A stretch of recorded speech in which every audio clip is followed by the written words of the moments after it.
बहुत खुशबू आ रही है अदरक के साथ। अरे शाकिर बेटा,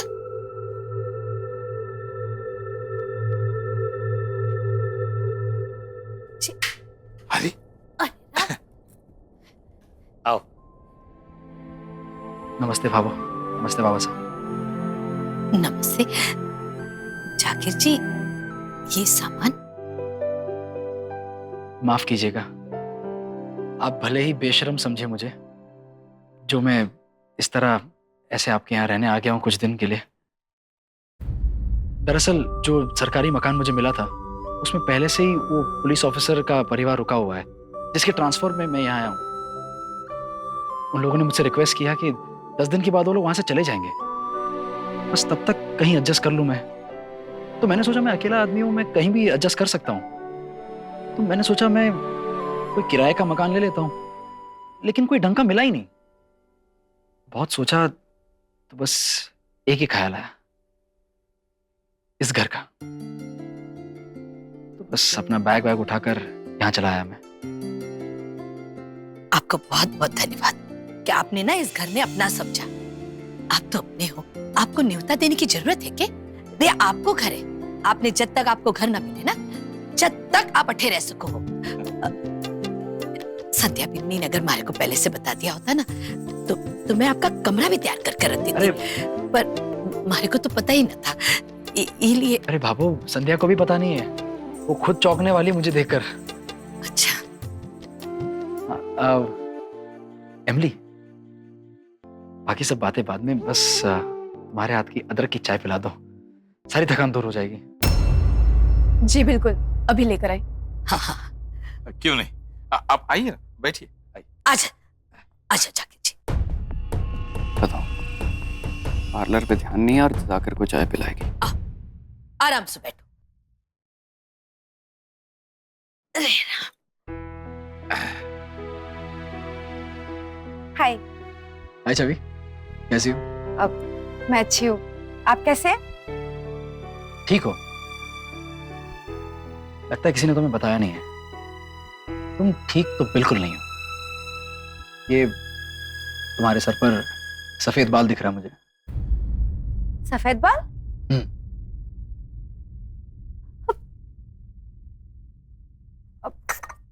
एक सेकंड भाभो, देखिए ना, सफेद बाल है कोई क्या? सफेद कट। आप सही बोलती थी, मुझे तेल लगा लेना चाहिए था। इमली भाभी, कोई इलाज है इसका क्या? अरे क्यों चिंता करे? रिलैक्स छवि, रिलैक्स, मैं मजाक कर रहा हूँ। संध्या ने मुझे कहा कि तुम बदल गई हो, मैच्योर हो गई हो, पर मेरे हिसाब से तुम अभी भी बच्ची हो। एक बार मैंने क्या कहा कि तुम्हारे सर पर एक सफेद बाल दिख गया, तुमने पूरा घर अपने सर पे उठा लिया। अच्छा, आप मजाक कर रहे थे? थैंक गॉड, मैं तो डर ही गई थी। साकिर जी, अब आपके आने से तो घर में जैसे रौनक सी ही आ जाएगी। Thank you. अच्छा जी, बहुत रौनक पड़ेगी अब तो। मोहित, जा जाकिर जी को सामान ना नीचे वाले कमरे में रख दे।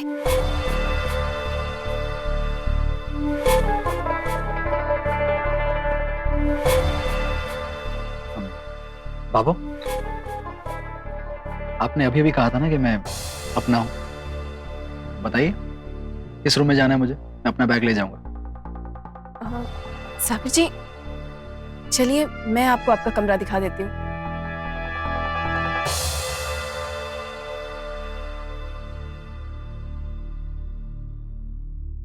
आइए।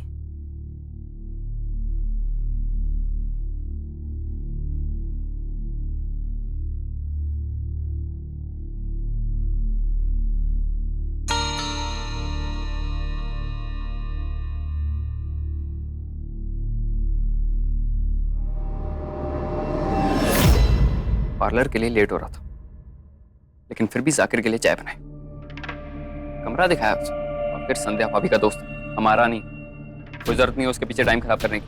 जो लोग खुद के लिए जीते हैं ना, उनकी सोच भी उन्हीं की जैसी स्वार्थी हो जाती है। पर मैं तुम्हारी तरह नहीं हूँ, अपने परिवार के लिए जीती हूँ। हाँ, परिवार के लिए जीती, लेकिन परिवार से अलग जाकिर और ऐसे मर्दों के लिए बहुत टाइम है तुम्हारे पास। मोहित, कैसे खिलखिला के हंस रही थी जाकिर के साथ। मेरे साथ तो ऐसे कभी हंसी नहीं तुम। बोलने से पहले सोच समझ लिया करो कि तुम क्या बोल रहे हो। जो दिख रहा है उसके बाद सोचने समझने के लिए कुछ बचा ही नहीं। बहुत उतावली हो रही है ना दूसरी शादी करने के लिए। जाकिर से दूर रहो वरना अच्छा नहीं होगा। क्या अच्छा नहीं होगा मोहित भैया?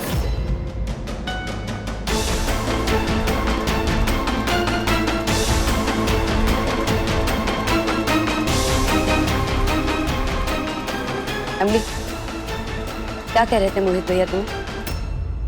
कुछ नहीं भाभी, मैं तो बस एमिली को समझा रहा था। देखो ना कितना काम करती है, इतनी इतनी बिजी रहती है, अपना ध्यान रखना तो भूल ही जाती है। इसे थोड़ा तो आराम करना चाहिए ना। इतनी मेहनत करेगी तो इसकी तबीयत के लिए अच्छा नहीं होगा। बस यही बोल रहा था इसे। नहीं एमिली? हाँ जेठानी जी, बस यही बातें चल रही थी।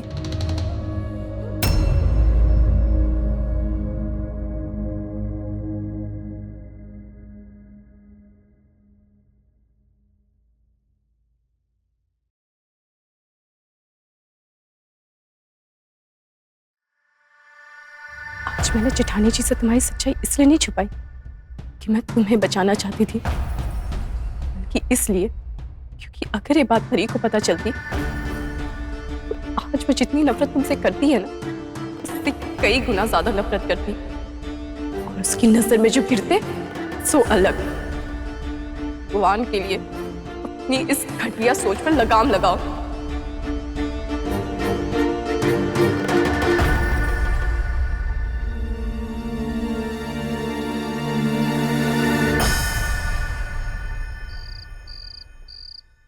मम्मा, कल कैंप में पापा का फाइनल एग्जाम का दिन है, यानी कि पापा के फाइनल सिलेक्शन का दिन। मुझे तो बड़ा डर लग रहा है। डर क्यों लग रहा है वेद बेटा? तुम्हारे पापा ने इस कैंप के लिए बहुत मेहनत की है, पूरी तैयारी की है। वो जरूर चुने जाएंगे, मुझे पूरा विश्वास है। और वेद बेटा, हमें अपनी तैयारी पर, अपनी काबिलियत पर हमेशा भरोसा रखना चाहिए। बिल्कुल ठीक कह रही है तुम्हारी मम्मी। हार जीत से अलग हमें अपना आत्मविश्वास कभी नहीं खोना चाहिए। तुम्हें पता है वेद, पुलिस ट्रेनिंग के दौरान तुम्हारी मम्मी हमेशा एक लाइन बोलती थी, मन के हारे हार है, मन के जीते जीत। जाकिर अंकल, अब मुझे पुलिस ट्रेनिंग की बातें बताना। मम्मा, पुलिस ट्रेनिंग में क्या क्या करती थी, कैसे सब काम करती थी? अभी नहीं वेद बेटा, रात बहुत हो गई है और तुम्हें कल सुबह स्कूल के लिए भी जल्दी उठना है ना। चलो सो जाओ। जाकिर अंकल तुम्हें कल सारी बात बताएंगे, अब चैन से सो जाओ। चलो। Good night uncle. Good night mamma. Good night Ved. Good night. Good night Sandhya. Good night.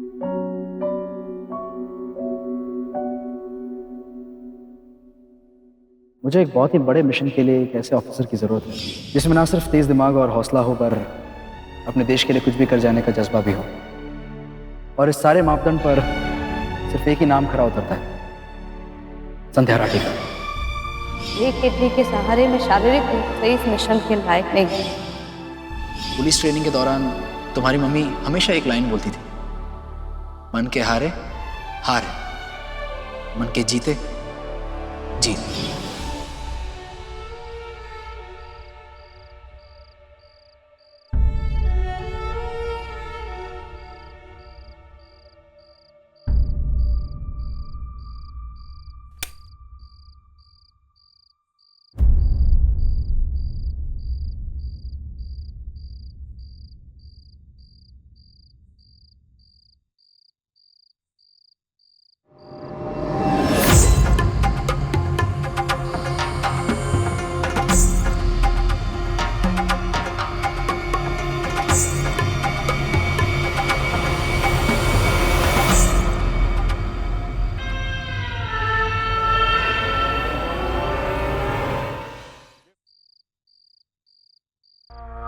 संध्या?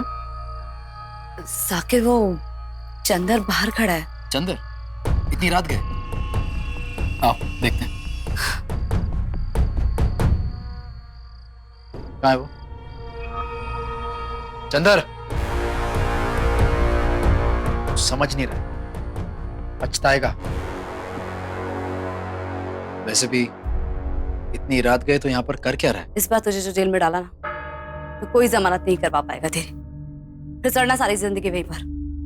जरूर डालिए मैडम जी, आपकी वर्दी पर सितारे लगे हैं, आप जो चाहे कर सकती हैं।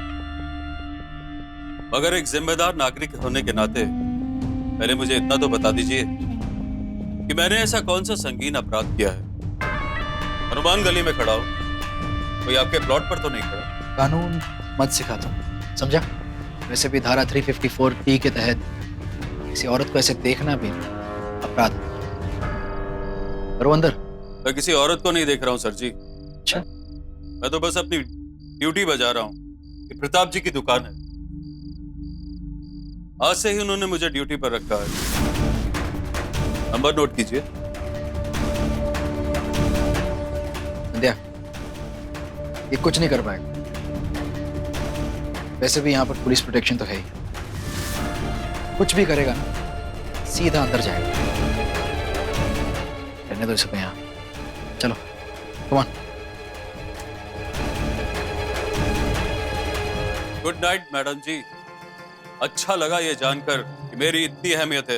इतनी बड़ी पुलिस ऑफिसर ने मुझ पर नजर रखने के लिए पुलिस सिक्योरिटी का इंतजाम किया है। वैसे मैं आपको रोज यहीं मिलूंगा, और जिस दिन मैं ना आऊं तो समझ लेना कि कोई मुसीबत आने वाली है। अब इतना बड़ा परिवार है,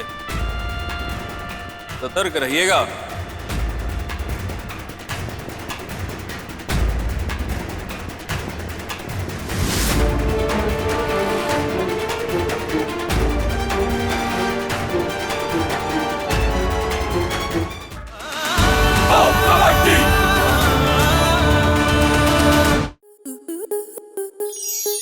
स्टार प्लस के ऐसे ही और बेहतरीन लम्हे देखने के लिए सब्सक्राइब करें हमारे YouTube चैनल को।